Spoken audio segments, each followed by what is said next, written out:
It's just a beautiful variety of any kind of life you want. We have trails, we have pasture, we have gardens, we have mountain views, we have river. It's really nice. Yeah, it's a piece of heaven. This piece of heaven, off the beaten path, is a farm in Wentworth, New Hampshire, home to one of the most interesting women I've ever met. I was Deda Wilms, and then I became Deda Wilms. When I moved to the America, people came here, and I was like, oh God. Deda Wilms goes by Deda. She's from Denmark, but has called this patch of paradise in Wentworth home for the last 20 years. Bella. Her daily life consists of caring for her 2 dogs and 20 horses, which graze in a field that looks ripped from a magazine cover. All of this, though, is only a chapter of her story, one that started thousands of miles from here, underwater.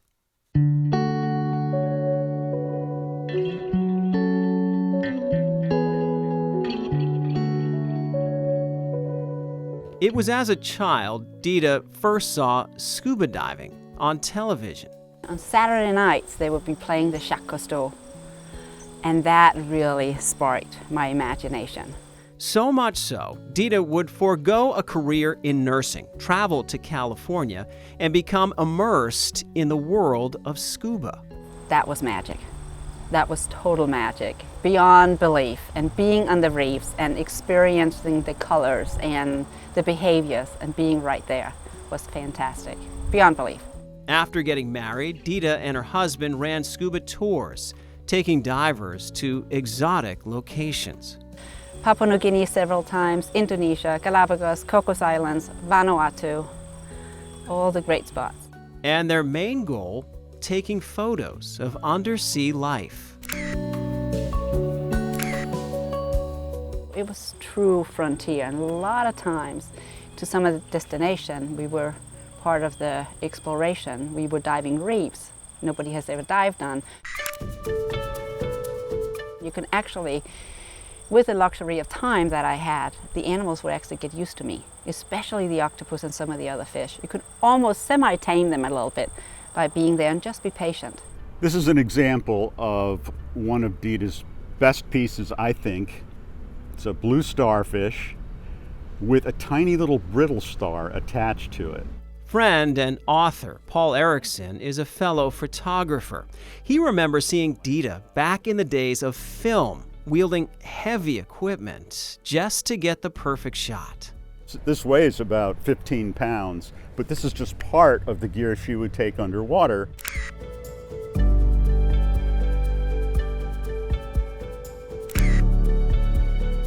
For 2 decades, Deda would take thousands of underwater photographs. She had a talent for it. Some of the fish that she has photographed are so outrageous that when people open one of her books, they can't believe this is real.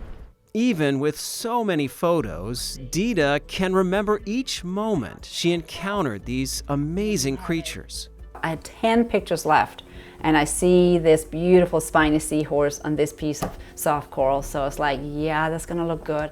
There's a chance you've seen her work. Many of her pictures were published in books and magazines.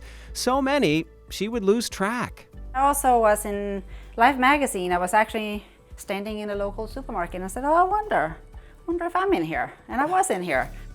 I went into the Smithsonian and it was hanging right there. I'm like, oh my goodness, that's my shark. No kidding. Yeah, so that one is a huge wall.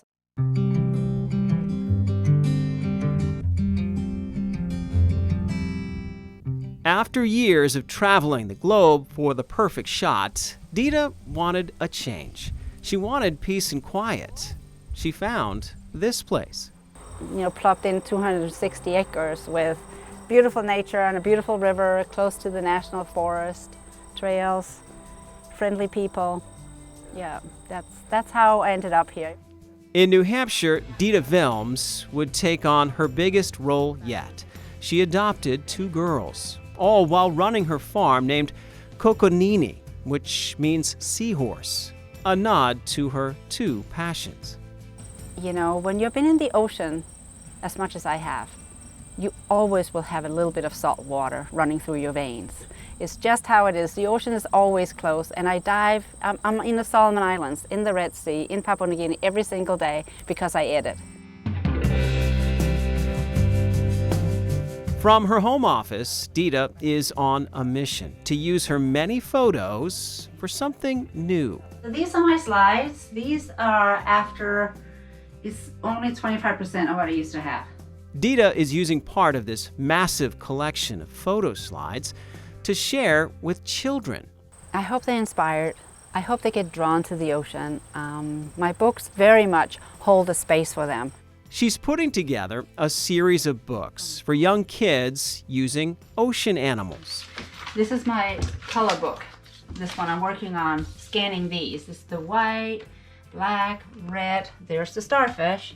This project has been years in the making, mainly because Deda ran into a serious complication along the way.